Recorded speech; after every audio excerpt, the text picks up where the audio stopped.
Sound great. We're going to start off with Mike Griffith and then Jed.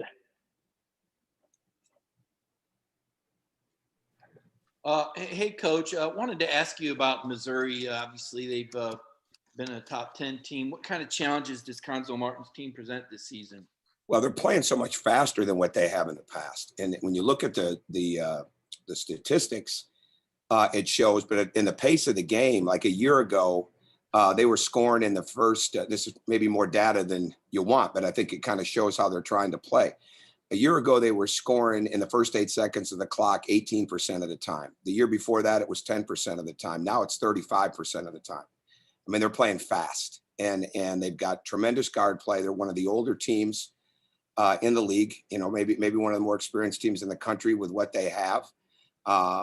And they're playing very, very aggressive. And the Alabama game, the Tennessee game, there's been certain games that it was just like it's impossible for teams early on to score. And they're like every other team. They go through their ups and downs. But we have tremendous respect for Conzo, have tremendous respect for that staff and the way that they play, for their guard play.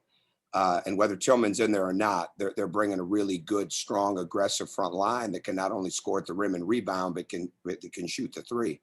So if there's no Tillman, it increases their spacing. And if there is a Tillman, well, then obviously it's a different story when he's at the block. But either way, they've got a lot of answers because they got a lot of depth and a lot of very good players.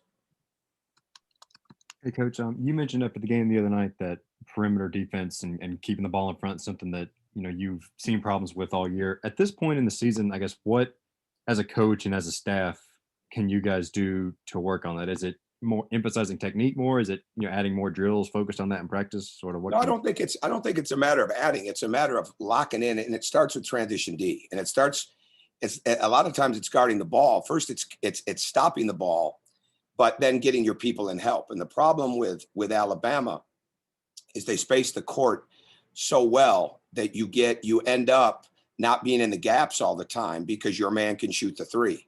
And a couple of times that we didn't get matched up correctly and they took off and played, they did a great job. And we emphasize this to our team that they do as good a job as anybody around and making the next pass, at making the one more pass, because they stay so true to that corner. And there's always that spacing. But when we got back and defended correctly, we challenged shots. They missed some. The ones that they missed, we defended correctly. Even some of the ones they made, probably 4 or 5, where we were right there and we had a hand up where there was nothing that I could say that we would do differently on it. But the other ones, we were late, or we didn't get that extended hand the way that you have to be, or we got into rotation, which is not good. But frankly, no matter what we're doing, whether it's a guard or a bigger guy guarding the ball, we've got to do a better job of taking the first dribble without opening up so that we can guard the second dribble better, because it's the second dribble, all right, that ends up beating you because you didn't do a good enough job on the first dribble and you end up opening up. And that's the part of the technique and things of that nature that we work on all the time that was a letdown for us the other day that we've got to continue to get better at. Let's go to Andy and then Chip. Hey, Coach. Jackson and Tumani talked a little bit about, that morale was still high. The practice yesterday was, intense and competitive. What's been the key to sort of not let the loss against Alabama and even Tennessee, not let those losses linger? Yeah, why would it? I mean, we're in the middle of a season. We just won 3 in a row. We just won 5 out of 7 before that. There's absolutely no reason for morale to drop. We didn't play well. And what I'm going to remind them of today, it's a 12 or 14 point game in the second half. Much of the game still hanging in the balance. We miss an open 3. All right, we miss a layup. All right, we turn it over in the middle of the floor. They scored on all 3 of those possessions. That's sometimes what the game comes down to. And certainly the final score is the final score. But there were moments in that game in the second half, much like we had with Tennessee, which we came back and we didn't get the win, but we capitalized on taking advantage of how long the game was there when we got down. And they shot an unbelievable amount in the first half. There's no doubt about that. And a lot of it was our own mistakes or just being just a little bit late. And against a team like that, and then we're not able to capitalize on our shooting. So it's just a snowball. But there were numerous ways to win that game. So yesterday's practice was very much about a get better practice. It wasn't about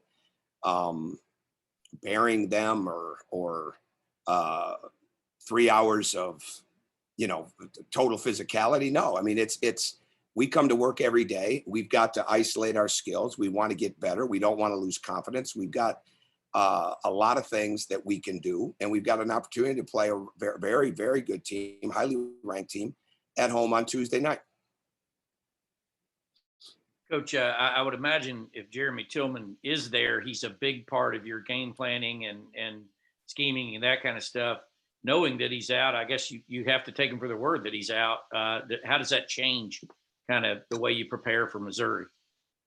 Well, I don't think it changes. I think it's because when he's out, they play differently. So you prepare both ways. And I don't think you do a good job if you have to prepare for everybody that's on their roster unless somebody's out for the season. That's another story. But I mean, you just have to. You've got to be prepared. So we'll have game plans both ways, but they definitely play different. And they did that way, or they played that way against Arkansas, where there was a lot more space on the floor. And the most important thing is that we don't get confused or locked into something different. We stay focused on what's most important, which is how we attack them in transition, how we continue to space the floor, how we get on the offensive glass, but most importantly, how we get back on defense. Because if he's not in there, that's 5 guys that are trying to beat you down the floor, rather than maybe sometimes 4.5, because Tillman's under the rim a lot and he gets there. And he's a pretty fast, big guy. There's no doubt about that. But the speed will change a little bit. So our bottom line is we've got to be able to get back and deal with that. And that puts another 3-point shooter on the floor in most cases, especially with Torrance Watson's coming off a game where he had 3 threes the other day. Mitchell Smith made 3s early. So Kobe Brown can make 3s. So there's a lot of movement, and it probably makes them a little bit more similar to Alabama and how you get ready for it. Let's go to Mark and then Jason. It seems like Justin Kier has been kind of in a rut offensively. What do you see as keeping him from being as effective on that end of the field? Well, we just need him to. We have an attack mentality, and that's a big focus. Is just play very, very confident. I totally believe in him. I've never been around a guy that scores points in all the years of coaching that really, really scores when they come in focused on scoring. They score when they come in focused on locking up a matchup or a defense as a team, rebounding, setting screens, setting people up, whatever it is. And that's the thing here. Well, with him, it's that he's got to be an elite defensive guard for us and focus really hard on that. And at the same time, be ready to attack and score. And because he can score. He's one of the great layup makers I've ever recruited. He's got to pull up. He just needs to relax and let the game come to him because his coach believes in him 100%. Coach, when you watch Missouri, what are the things that stick out about Pinson and Smith, and what are some keys to slowing them down? Which Smith, Drew or Mark? They start Drew. Drew. Sorry, Drew Smith. Drew. Yeah, you don't get that very often. Drew Smith is playing phenomenal basketball. He's shooting at a very high level. He's taking what the defense is giving him. He's playing like a true guard. He moves the ball. Again, he's really shooting the ball well. He plays quick. He plays with a pace. Pinson attacks you, can shoot the ball, really, really gets to the basket. Mark Smith, I believe, is still the leading 3-point shooter in our league. And even though he's been in a slump, I'm fully aware of what he's capable of from recruiting him in high school. And so I definitely know what he can do range-wise, what he can do off the catch, what he can do off the dribble. There's nobody that they're going to put in the game that you look at and say, okay, we don't have to guard him. So we've got to do a really, really good job of our individual defense with team defense and take the gaps. And then we've got to do a phenomenal job of challenging shots, much better than we did the other day. Let's go to Palmer and then Ryan with our last 2 questions. Okay. Yeah, Coach, 2 straight career high point totals for KD. Have you seen something that's been different about him recently? And if not, what does he have to do to keep that up? He just needs to keep getting comfortable. right? Keep moving without the basketball and understand it's a long game. You know, the movement without the basketball, being on the attack is really, really important.